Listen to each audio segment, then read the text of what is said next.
Women Who Run with the Wolves, Chapter 1. The Four Rabbinim. One night, four Rabbinim were visited by an angel who awakened them and carried them to the seventh vault of the seventh heaven. There they beheld the sacred wheel of Ezekiel. Somewhere in the descent from paradise, to earth, one rabbi, having seen such splendor, lost his mind and wandered frothing and foaming until the end of his days. The second rabbi was extremely cynical. "Oh, I just dreamed Ezekiel's will. That was all. Nothing really happened." The third rabbi carried on and on about what he had seen, for he was totally obsessed. He lectured and would not stop with how it was all constructed and what it all meant. And in this way he went astray and betrayed his faith. The fourth rabbi, who was a poet, took a paper in hand and a reed, and sat near the window, writing song after song, praising the evening dove, his daughter in her cradle, and all the stars in the sky, and he lived his life better than before. Who saw what in the seventh vault of the seventh heaven, we do not know. But we do know that contact with the world wherein the essences reside causes us to know something beyond the usual hearing of humans, and fills us with a feeling of expansion and grandeur as well. When we touch the authentic fundament of the one who knows, it causes us to react and act from our deepest integral nature. The story recommends that the optimal attitude for experiencing the deep unconscious is one of neither too much fascination nor too little, one of not too much awe, but neither too much cynicism. Bravery, yes, but not recklessness. Jung cautions in his magnificent essay, The Transcendent Function, that some persons, in their pursuit of the self, will over aestheticize the God or self experience. Some will undervalue it, some will overvalue it, and some who are not ready for it will be injured by it. But still others will find their way to what Jung calls the moral obligation to live out and to express what one has learned in the descent or ascent to the wild self.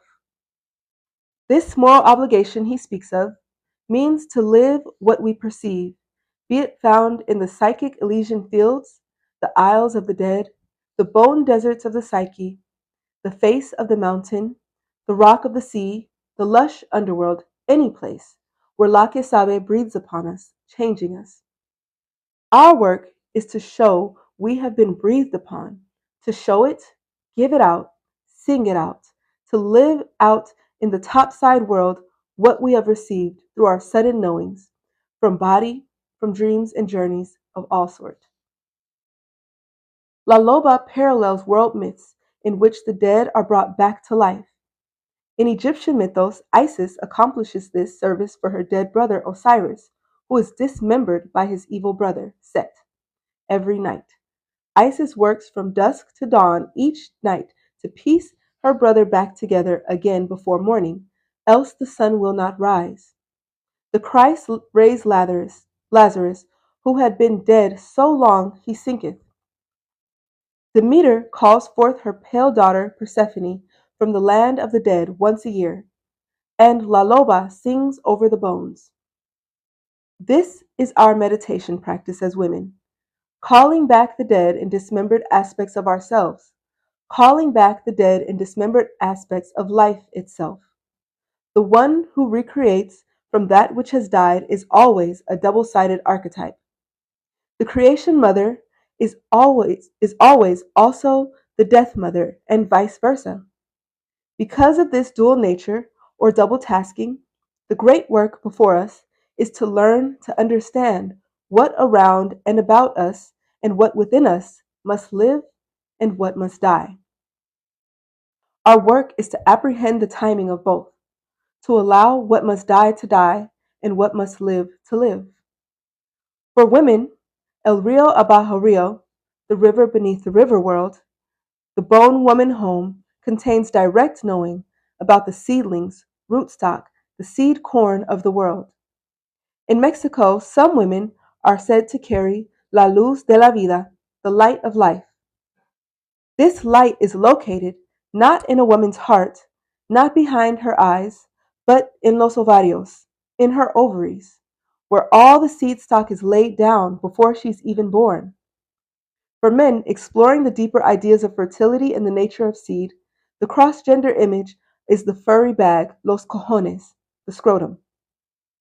This is the knowing to be gained in being close to the wild woman. When La Loba sings, she sings from the knowing of los ovarios, the knowing from deep within the body, deep within the mind, deep within the soul.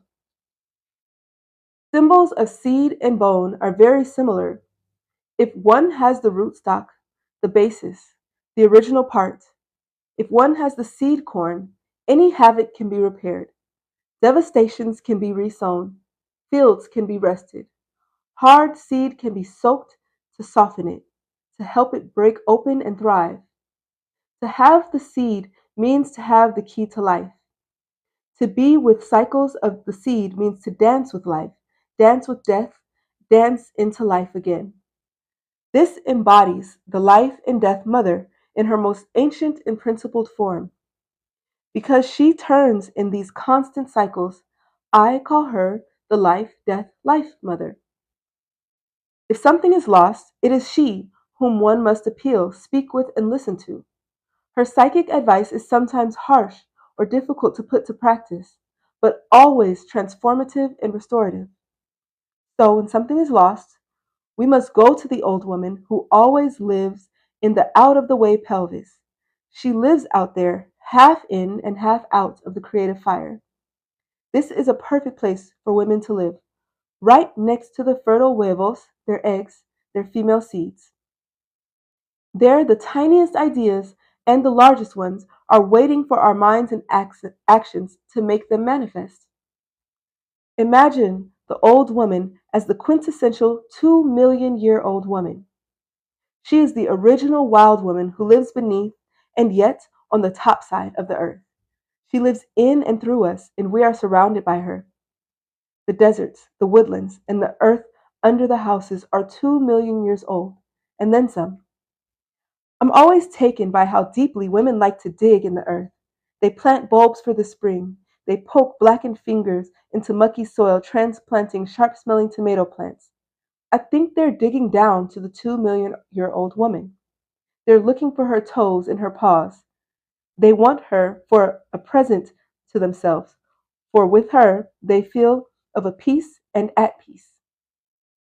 Without her they feel restless. Many women I've worked with over the years began their first session with some variation of, well, I don't feel bad, but I don't feel good either. I think that condition is not a great mystery. We know it comes from not enough muck. The cure? La Loba. Find the 2 million-year-old woman. She is caretaker of the dead and dying of woman things. She is the road between the living and the dead. She sings the creation hymns over the bones. The old woman, wild woman, is la voz mitológica. She is the mythical voice who knows the past and our ancient history and keeps it recorded for us in stories. Sometimes we dream her as a disembodied but beautiful voice. As the hag maiden, she shows us what is meant to be, not withered but wizened. Babies are born wizened with instinct. They know in their bones what is right and what to do about it. It's innate. If a woman holds onto this gift of being old while she is young and young while she is old, she will always know what comes next. If she has lost it, she can yet reclaim it with some purposeful psychic work. La Loba, the old one in the desert, is a collector of bones. In archetypical symbology, bones represent the indestructible force. They do not lend themselves to easy reduction.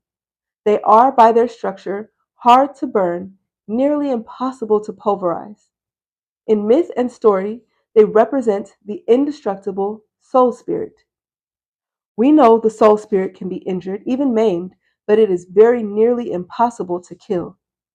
You can dent the soul, you can bend it, you can hurt it and scar it.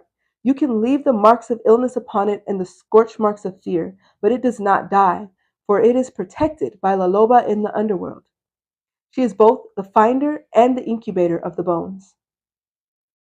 Bones are heavy enough to hurt with, sharp enough to cut through flesh, and when old and if strung, tinkle like glass. The bones of the living are alive and creatural in themselves. They constantly renew themselves. A living bone has a curiously soft skin to it. It appears to have certain powers to regenerate itself. Even as a dry bone, it becomes home for small living creatures. The wolf bones in this story represent the indestructible aspect of the wild self, the instinctual nature, la criatura, dedicated to freedom and the unspoiled, that which will never accept the rigors and requirements of a dead or overly civilizing culture. The metaphors in this story typify the entire process for bringing a woman to her full instinctual wildish senses. Within us is the old one who collects the bones. Within us there are the soul bones of this wild self. Within us is the potential to be fleshed out again as the creature we once were.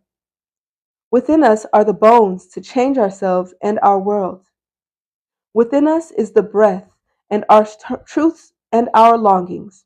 Together they are the song, the creation hymn we have been yearning to sing. This does not mean we should walk about with this does not mean we should walk about with our hair hanging in our eyes and with black ringed claws for fingernails. Yes, we remain human, but also within the human woman is the animal instinctual self. This is not some romantic cartoon character. It has real teeth, a true snarl, huge generosity, unequaled hearing, sharp claws, generous and furry breasts. This self must have freedom to move, to speak, to be angry, and to create. This self is durable, resilient, and possesses high intuition. It is a self which is knowledgeable in the spiritual dealings of death and birth. Today, the old one inside you is collecting bones. What is she remaking? She is the soul self, the builder of the soul home. Ella lo que hace a mano.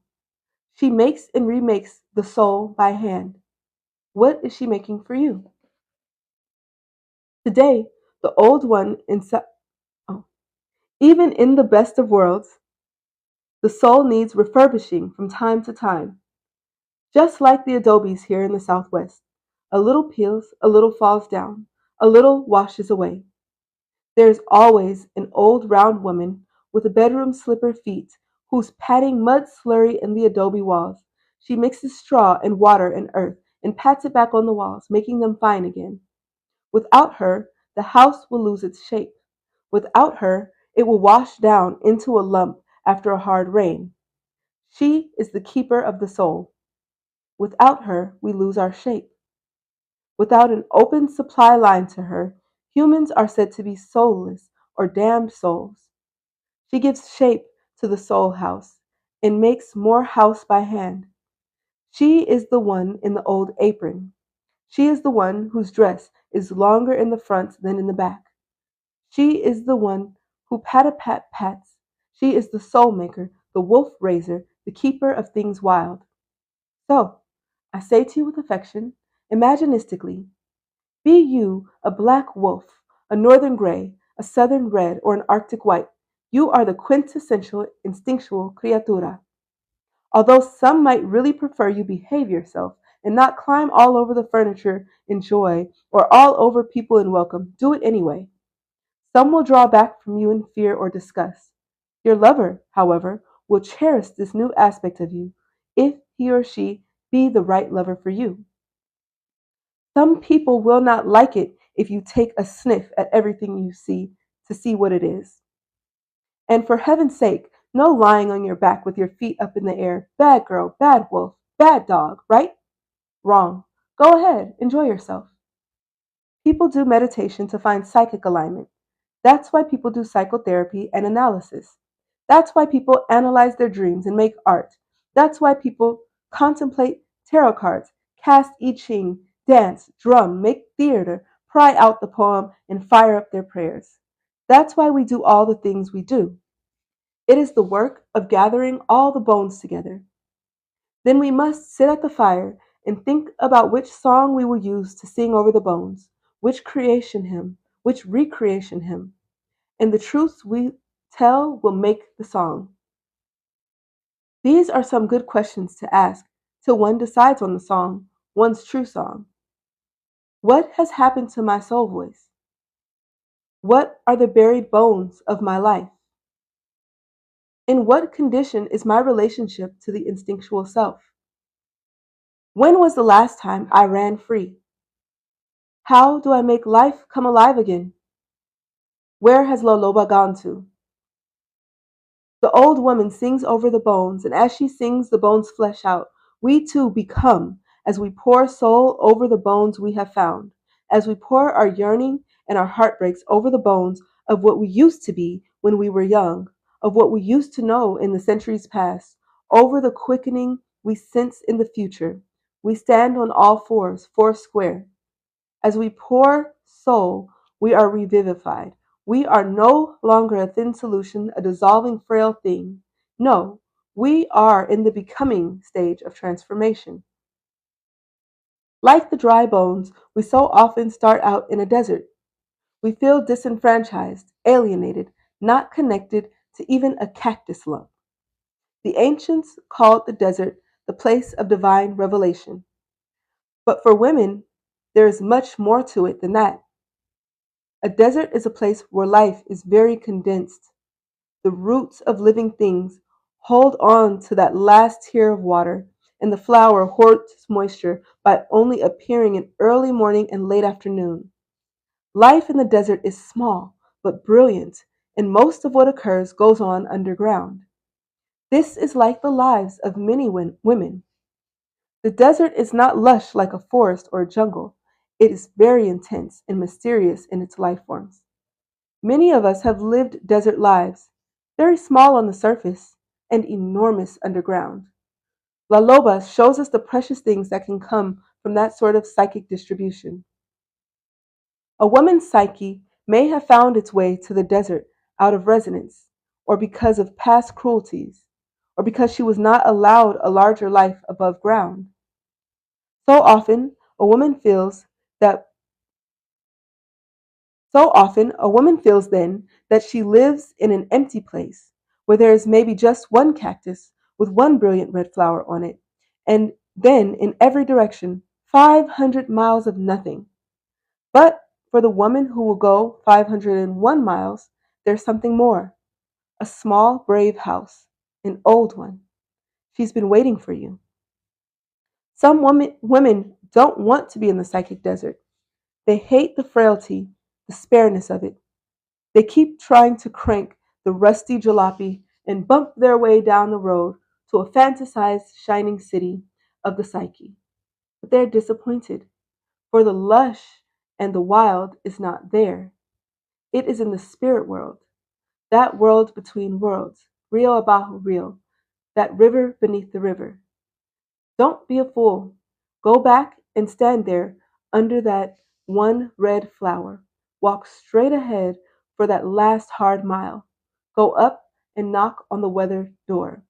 Climb up to the cave. Crawl through the window of a dream.